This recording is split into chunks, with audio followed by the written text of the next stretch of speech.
Most people walk through life believing a fundamental lie.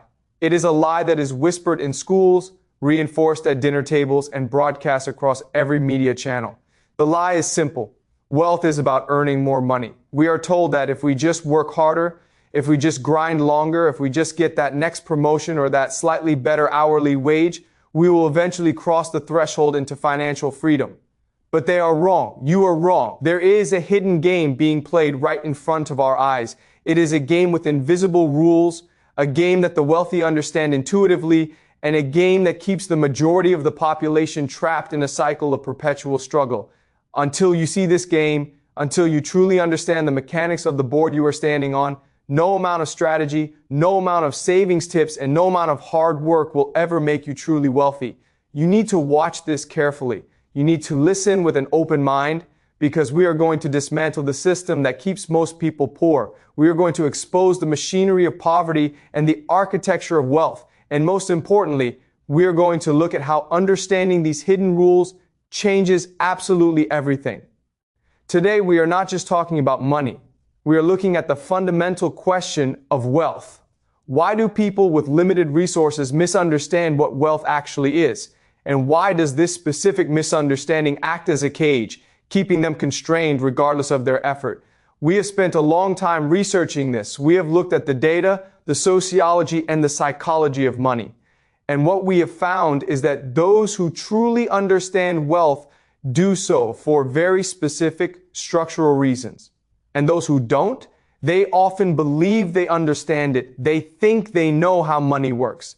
But in reality, they are operating on a completely different operating system. The illusion of success, survivorship bias. To understand this, we first have to talk about how we learn about money. We have to talk about survivorship bias. This is a concept that explains why most financial advice is actually dangerous. Think about the books you see in the airport bookstore. Think about the podcasts you listen to. They are almost exclusively about the winners. We study the billionaires. We study the investment moguls. We study the people who started a business in a garage and sold it for billions. But we ignore the graveyard. We ignore the millions of people who did the exact same things, who followed the same advice, who took the same risks, who worked just as hard and failed. For every famous investor who made a fortune, there are thousands who invested in the exact same market at the exact same time, using the same principles, and lost everything. But we don't write biographies about them. We don't put them on magazine covers. So all of our collective financial wisdom comes from the survivors. And here is the trap. Survivor advice does not necessarily work for people who aren't survivors yet. You need to burn this into your mind. Just because a wealthy person does something, it does not mean that doing that thing will make you wealthy. Let's take a common example. We know that wealthy people invest heavily in the stock market. They have diversified portfolios. They understand asset allocation. So the advice given to a poor person is invest in the stock market, but investing in the stock market doesn't guarantee wealth. Reading financial literacy books doesn't guarantee wealth. The context matters. If you already have wealth, then investing in the stock market is a brilliant strategy. Why? Because you have capital that you do not need for your immediate survival.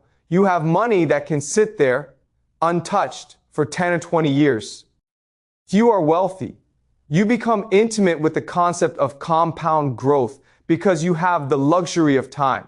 You have the flexibility to let the math work in your favor.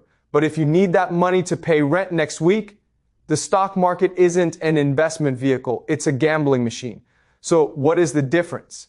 What is the gap between simply having money and understanding wealth? Economic studies are very clear on this. Financial literacy, knowing what an APR is or how a bond works, does not determine your financial outcome. You can know everything there is to know about money, but if you don't understand the structure of wealth, you will remain limited. But if you grasp the underlying game, you have the potential to create stability that lasts not just for your life, but for generations. The architecture of the mind, how we perceive reality. Let's go deeper. Let's look at the psychological architecture of the wealthy versus those with limited resources. We need to look at three specific pillars: time, assets, and risk. Pillar 1, the perception of time. The first major difference is how these two groups perceive time.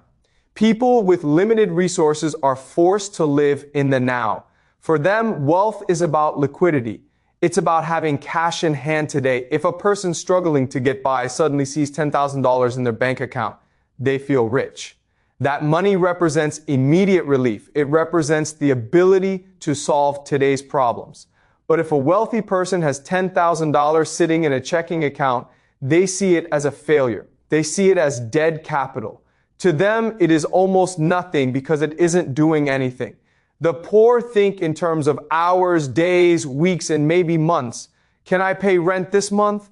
Can I buy groceries this week? Will the car last until Friday? Their horizon is pressed up against their nose. The wealthy think in terms of decades and generations.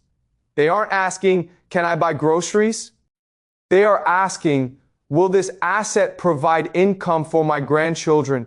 How will this real estate portfolio look in 20 years? Because they are thinking on completely different timescales, they make completely different decisions. A person in the scarcity mindset saves money in a low interest bank account because they might need it next Tuesday. They need accessibility. A wealthy person rarely keeps money idle in a bank because idle money does not create time. And that is the key. The poor focus on money. The wealthy focus on controlling time. Pillar 2. Income versus assets.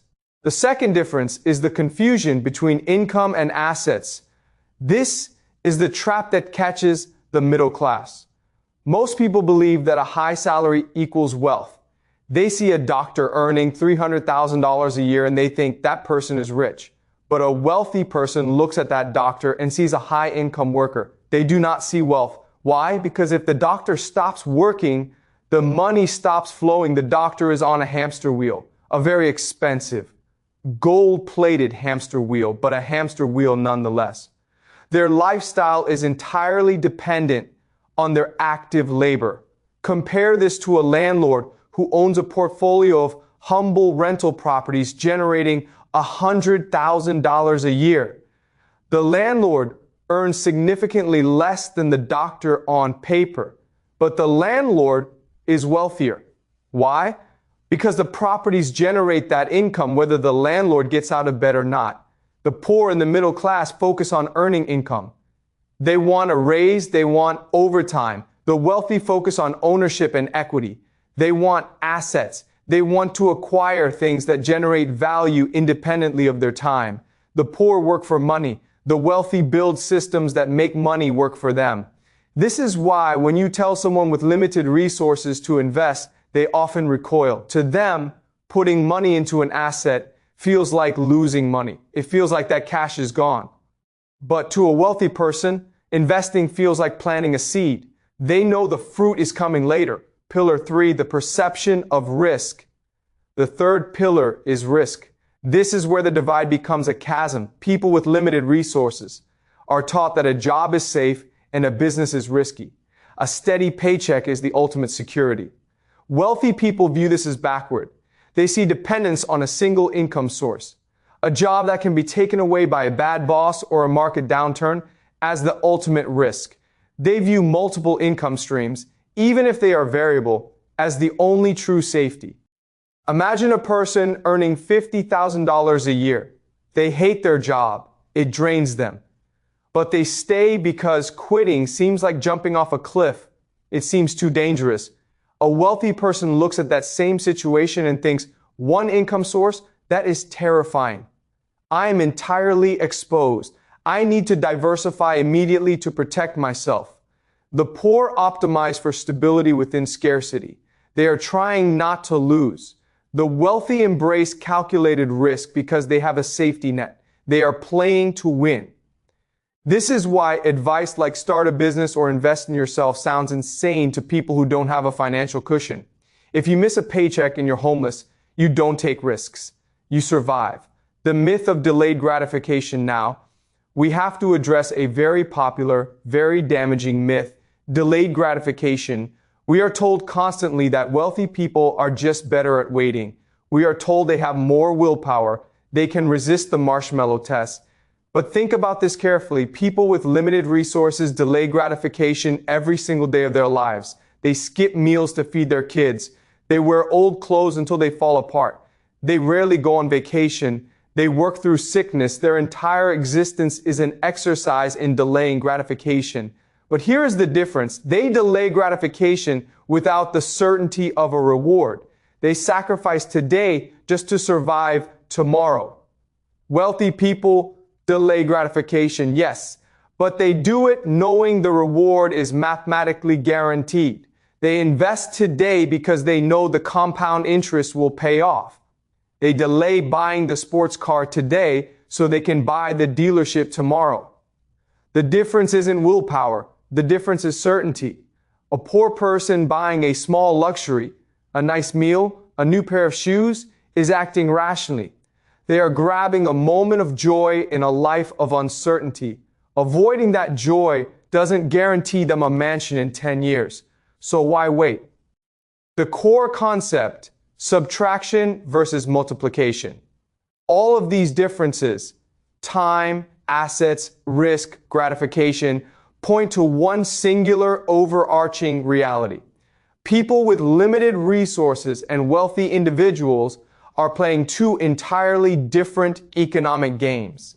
I call this the subtraction game versus the multiplication game. If you understand nothing else, understand this. The subtraction game, people with limited resources play the subtraction game. In this game, you start with a small, finite pool of resources. Every decision you make is a subtraction. You pay rent, subtraction. You buy food, subtraction. The car breaks down, a massive subtraction. The goal of the subtraction game is simply to make the money last until the reset button, payday. There is no growth. There is only management of decline. The multiplication game, wealthy people play the multiplication game. In this game, every expense is viewed through the lens of potential growth. They spend money on a dinner, it's networking to get a new deal. Multiplication, they take out a loan, it's cheap debt to buy an asset that grows in value. Multiplication, they pay for education, it's acquiring skills that increase earning power. Multiplication. The goal of this game is to increase the total surface area of their wealth over time. Let's look at how this plays out in real life. The car breakdown, when a poor person's car breaks down, it is a disaster. It costs $500 they don't have. It might mean they can't get to work, which means they lose wages, which means they can't pay rent. It creates a spiral of subtraction. When a wealthy person's car breaks down, it is an annoyance. It is a minor friction cost. It does not affect their ability to generate income. It does not threaten their housing. The systemic impact is zero. Debt in the subtraction game. Debt is a shackle. High interest credit cards, payday loans. These are tools that subtract future labor for present survival. In the multiplication game, debt is a tool. It is a lever. A low interest mortgage allows you to control an appreciating asset with the bank's money. You are using debt to multiply your net worth. You cannot win a multiplication game using subtraction strategies. This even applies to health. A wealthy person views their body as their primary asset. They invest in it proactively. They go to the gym, they eat organic food, they get checkups. They are multiplying their longevity and their energy. A person with limited resources delays treatment. They ignore the pain in their tooth because the dentist is expensive. They eat cheap processed food because it fills bellies for less money. This is rational within their constraints, but it leads to a subtraction of health capital later on. The barrier to entry, why advice fails this, brings us to the ultimate tragedy of financial advice. The advice that works for the wealthy assumes you are already playing the multiplication game. It assumes you have surplus money. It assumes you have time. It assumes you have a safety net. When you tell someone playing the subtraction game to leverage debt or invest for the long term, you are giving them instructions for a sport they are not playing. Even if someone with limited resources intellectually understands the concept of wealth, acting on it is nearly impossible. To switch games requires three things: capital to invest, time for growth, a safe environment to fail. Without all three, wealth accumulation is an uphill battle against gravity. This is why we see the phenomenon of class affection. When someone tries to transition from the subtraction game to the multiplication game, they often have to leave their community behind. They have to change their environment. They have to adopt a new mindset that alienates them from their friends and family. Immersion in wealth culture through mentorship, elite education, or corporate networks is necessary to learn the new rules, but doing so disconnects you from your origin. You become a stranger to your own people, yet you never quite feel like you belong among the wealthy. That psychological tension is unbearable for many. The stability of the system. The system stays stable because this confusion benefits everyone. In a dark way, people with limited resources maintain psychological comfort by believing they are doing the right things. I'm working hard. I'm saving. I'm a good person. I just need a lucky break. This belief protects their ego. It prevents the crushing realization that their strategy is structurally flawed. Wealthy individuals maintain their advantage because the masses do not understand the rules. If everyone truly understood how capital worked, they would demand structural change. They would question the distribution of resources. But as long as the poor believe they are just temporarily embarrassed millionaires playing the same game, the system remains unchallenged. The lottery of birth, when we ask why some families build generational wealth while others remain trapped in poverty for centuries, the answer is rarely intelligence. It is rarely work ethic. It is about which game you are drafted into at birth. Those born into multiplication households learn multiplication by osmosis. They watch their parents invest. They hear conversations about equity at the dinner table. They are encouraged to take risks because there is a trust fund or a safety net to catch them. Those born into subtraction households learn subtraction. They watch their parents stress over bills. They learn that money is scarce, that risk is dangerous, and that the goal of life is to survive the month. Switching games requires abandoning your foundational beliefs. It requires rewiring your brain. It requires changing your social surroundings. It is a transition that most people statistically will never make. The trap of safe choices. This is why so many people feel stuck. They follow the rules, they read the books, they listen to the gurus, but nothing changes. They are still operating with a subtraction mindset. Every time they try to apply a multiplication strategy, it feels wrong. It feels reckless. They focus on the cost, not the potential. They feel the loss of the money leaving their account, not the potential of the asset growing. It also explains why luck seems so dominant. When we look at a self-made success story, we often ignore the hidden safety nets. We ignore the timing. We ignore the fact that they were in an environment that permitted failure. Without those factors, even the smartest, hardest working person might never break through. When someone with limited resources looks at the choices of a wealthy person, it can feel impossible to replicate. They see networks they don't have. They see credit lines they can't access. And because the consequences of failure for the poor are catastrophic, homelessness, hunger, ruin, they choose the path that is safe. They choose the path that guarantees they stay limited. This is rational. From their perspective, playing it safe is the only move that makes sense. Breaking the cycle, so is it hopeless? No, but it requires a level of honesty that is uncomfortable. The difference between wealth and poverty isn't just money. It is access, perspective, and freedom. You can know the math of compound interest, but if you don't have the freedom to let that money sit for 20 years, the math doesn't matter. The paradox is striking. People with limited resources often cling to beliefs that comfort them. I'm doing my best. But admitting the truth that the game you have been playing your whole life is designed to keep you poor is painful. It means admitting that your hard work has been misdirected. It means realizing that survival strategies are the enemy of growth strategies. It is easier to stay confused than to confront that reality. But here is the real insight. Here is the glimmer of light. Knowledge alone is not the pathway. You cannot just learn your way out of the subtraction game. you must systematically change your environment. Recognize the game. The first step is realizing you are playing the subtraction game. Stop beating yourself up for not winning the multiplication game with subtraction tools. Create a buffer. Before you can multiply, you must stop subtracting. The first goal isn't to get rich, it's to create a localized safety net, a small emergency fund, a reduction of high-interest debt. You need to create a tiny pocket of multiplication conditions within your subtraction life. Shift the mindset. You must force yourself to see expenses as investments. You must force yourself to take calculated risks, even small ones. You must seek out communities that play the multiplication game, even if you feel like an imposter at first. Value time over money. This is the hardest shift. You must begin to make decisions that buy you time, not just things.